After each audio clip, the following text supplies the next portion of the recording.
밤사이 뉴욕 증시는 미중 무역 협상 합의와 중국 지표 호조에 힘입어 장중 사상 최고치를 경신했습니다. 이런 가운데 어제 일본 도쿄에서 열린 한일 수출 규제 대화는 구체적인 결론 없이 끝났지만 갈등을 해소하기 위한 대화는 이어나가기로 했습니다.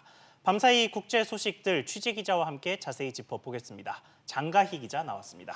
자, 장 기자, 먼저 뉴욕 증시 상황부터 간단히 전해 주시죠. 네, 밤사이 뉴욕 증시는 주요 지수 모두 장중 사상 최고치를 갈아치웠습니다. 다우지수는 0.43%, 나스닥은 0.95%, 그리고 S&P 500은 0.75% 상승했습니다. 네, 오늘 증시가 호조를 보인 이유 설명해 주시죠. 네, 미국과 중국이 지난주 1단계 합의에 도달했다고 밝힌 이후에 무역 전쟁에 대한 우려가 다소 경감되는 모습입니다. 중국의 미국 농산물 구매 규모나 무역 구조 개혁 문제에서 불확실성이 남아있다는 지적도 있지만 격화되던 분위기가 가라앉으면서 당분간 증시에도 안도감을 제공할 것이란 평가가 나오고 있습니다. 여기에 중국 소매 판매와 산업 생산 등 굵직한 경제 지표가 호조를 보이면서 증시 상승에 영향을 미쳤습니다. 네, 이번에는 어제 밤까지 지속됐던 이 한일의 수출 정책 대화 얘기로 좀 넘어가 보죠. 유의미한 결과가 좀 있었습니까? 네, 사실상 그러지는 못했는데요. 이 한일 양국이 지난 7월 이후 일본의 대한국 수출 규제를 불거진 통상 갈등을 풀기 위해서 어제 도쿄에서 국장급 대화가 있었습니다. 무려 10시간 이상 진행이 됐지만 구체적인 결론은 내지 못했습니다. 예. 우리 정부는 당초 수출 규제 철회 약속을 받아내려고 했지만 성과가 없었습니다.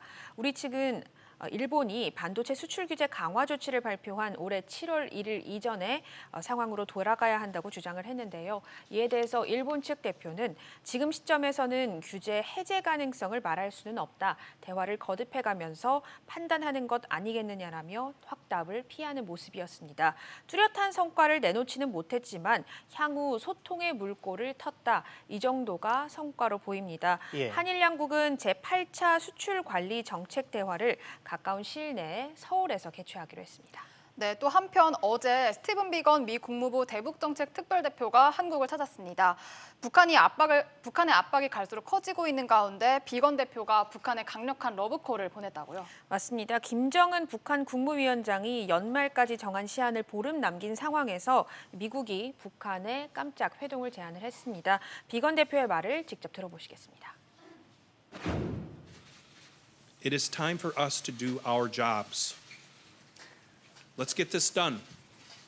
We are here, and you know how to reach us. Let me be absolutely clear. The United States does not have a deadline. 네, 비건 대표는 오늘 오후 일본으로 떠날 예정이지만 북한의 반응에 따라 한국 체류를 연장할 가능성도 열어놓은 것으로 알려졌습니다.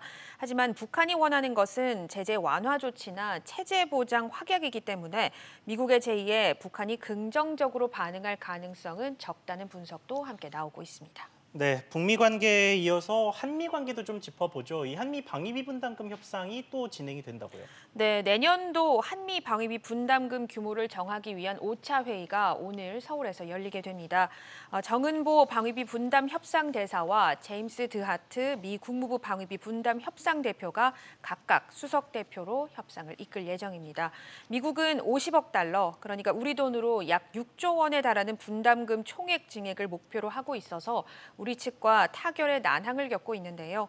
한미는 지금 적용되고 있는 10차 협정의 유효 기간이 올해 끝나는 만큼 현내 협상을 마무리하는 것을 목표로 해왔지만 입장차가 좁혀지지 않고 있기 때문에 내년에도 협정 공백 상태에서 협상이 이루어질 수 있다. 이런 관측이 나오고 있습니다.